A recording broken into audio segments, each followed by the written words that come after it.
I'm just making sure he didn't have Louisiana or something. Not drive. I am also putting on this affidavit that you're not going to drive.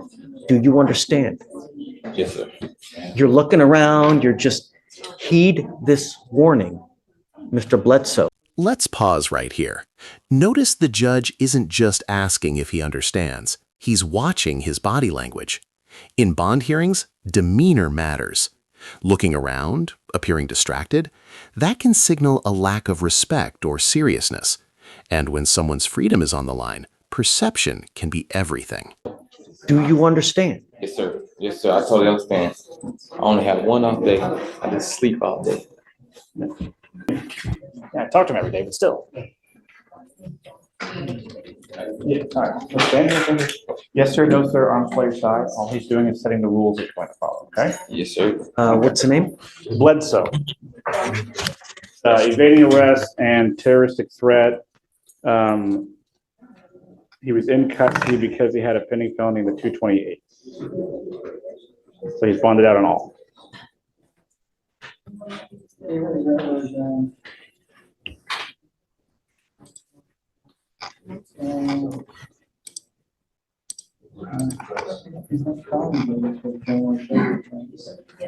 The evading, I think, is 12 yards per the officer. So I see that on 10/17 of 24, he picks up a felony assault. A PR bond, or personal recognizance bond, means you walk out of jail on your promise to return. No money required. But here's the problem. If someone bonds out and immediately picks up new charges, judges start seeing a pattern. And 3 days later, he picks up a terroristic threat, and then he picks up an evading arrest. And they give him PR bonds on these cases? Is that what happened? And He bonded out since his last setting. I didn't check to see if they were PRs or not, Judge. I know that he had to pay money in felony court. yeah, it's just, I'm not going with PR bonds on this. I mean, he picks up 2 new cases if it's the same. Well, hold on a second. Let's not get ahead of ourselves. You've now picked up 2 new cases. You picked up a terroristic threat. You picked up an evading arrest. I will say our cases are the new cases. So I wouldn't call them new. They're just cases. Well, he picked up the felony, and then afterwards he picked up these 2 misdemeanors. I don't understand why he's coming here in December when he got a bond in October. How on earth is it? He was in custody, I think, on the felony. Oh, I see. Okay, and then he bonded out of the, right, okay. Yeah. Got it. All right. We're going to do probable cause. You have the right to remain silent. Anything you say can or will be used against you. Please, what happened? On October 19, 2024, officers were dispatched to a minor crash at a residential home in Harris County, Texas. The call described a male at the location crashing his motor vehicle, then pulling a gun and was trying to fight people at the location. When officers arrived at the location, they observed people at the location pointing at the defendant. Upon contact with the defendant, the officers introduced themselves as Houston police and told them to stop. The defendant then walked into his residence and came back out approximately 2 minutes later. The officers instructed the defendant to come towards them, but the defendant began to evade on foot from the officer the second time. The defendant ran. No gun was found. That's critical, because if officers had confirmed a firearm was used during that threat, we'd be talking about aggravated assault, a felony with significantly harsher consequences. Approximately 12 yards from the officer before placing him in handcuffs. A person search on the defendant revealed he had a prior arrest and an active felony warrant. Upon contact with the complainant advised the defendant was driving up and down the street in his car and crashed. The complainant stated the defendant began to tell the complainant he was going to shoot him and kill him. The complainant advised the defendant then began to reach into his waistband and kept saying he was going to shoot him. The complainant feared for his life and felt threatened by the defendant's statement.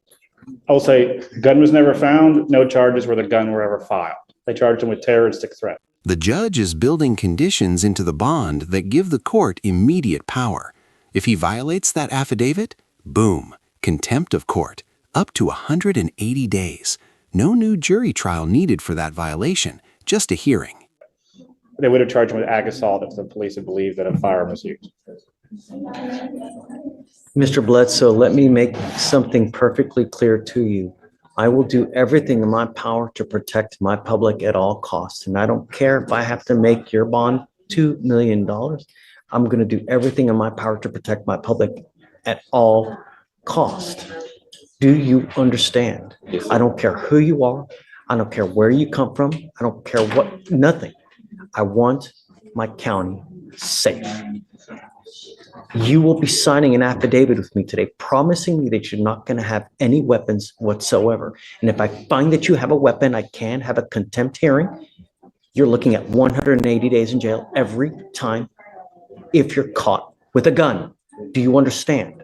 I'm sending you now for a drug test. I want to know what, if anything, is going to be in your system as well. I'm ordering you not to use alcohol or illegal drugs, and I'm going to test you like crazy. Do you understand? Yes, sir. What do you do for a living? I work for Leland Airmark Bakery. Okay, that's what you need to concentrate on. Working a lot so that your time is occupied. When you have too much time on your hands, you become self-destructive. Do you understand? Yes, sir. Do You're you right about have, thank you. Do you have a Texas driver license? that. It's a yes or it's a no. Then you're not allowed to drive. On this affidavit, you will also be promising me that you're not going to drive. Do you? Do you have a different state's driver's license? City? He asked if you have a Texas driver's license. Do you have a driver's license from any other state? No, I'm from Houston. Okay, sorry. I'm just making sure you didn't have Louisiana or something. Not drive. I am also putting on this affidavit that you're not going to drive. Do you understand? Yes, sir. You're looking around, you're just, heed this warning, Mr. Bledsoe. Do you understand? Yes, sir. Yes, sir. I totally understand. I only have one off day. I just sleep all day.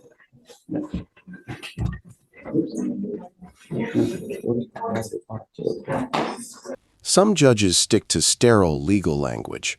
This one, he's going for impact, fear-based deterrence. He's painting a vivid picture of prison life to shock this defendant into course correction. Did I hear him say that he had an objection? No, most definitely not. He was No. just asking me a question. Okay, No just objections. don't use. Stay out of trouble. You're in enough hot water as it is. You know, the thing is, Mr. Bledsoe, is that a lot of people make very, very poor choices when they're out there in life. And sometimes that choice makes it to where you will live the next 40 years in a 6x9 box. And I'm going to tell you now, I've read have you been to prison before? Nope. I've read, I want you to hear me. I've read stuff about what happens in prison, and it had me in tears. It was as bad as could possibly, if you think of your worst nightmare, it's worse in our Texas prisons. They don't give a rat's behind about you, and you will be passed around like a proverbial doll. It's awful. Believe me, it's not worth it. Don't have a gun. Yes, sir. All right? Thank you, Judge. All right. Judge, did you want the contact and referring from as well? Yeah.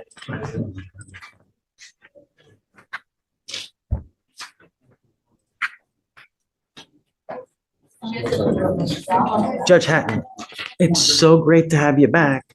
This is what's called a time-served plea deal.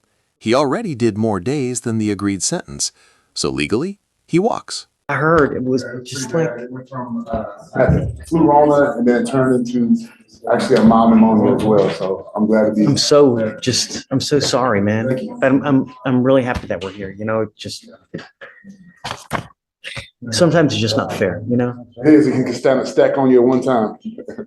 Oh, that's right. All right, you are Mr. Gary Graves? Sure. Good morning, Mr. Graves. Sir, you're charged with evading arrest or detention. You're facing up to a year in jail and or a $4,000 fine. You guys have worked out an agreement. They're offering you a year in jail. I'm sorry, a year. You're facing a year in jail and or a $4,000 fine, but you've worked out an agreement that they're offering you 100 days in jail, credit for the 104 days that you've already done. Is this how you understand it? Yes, sir. You need to understand, Mr. Graves, that this is an enhanceable offense, meaning that if you ever pick up another evading like this, you will be facing a felony charge, years instead of days. Do you understand? Yes, sir. Is this what you want to do? To go forward with plea. You're giving up the right to a trial. I've done that, right? How do you plead to the offense, sir? Guilty or not guilty? I'm gonna find you guilty. I'll send it to you the 100 days in jail, give you credit for the 104. Be careful, man. Life's too short. You know what I mean? All right, good luck. And I also have Mr. Trujillo this morning.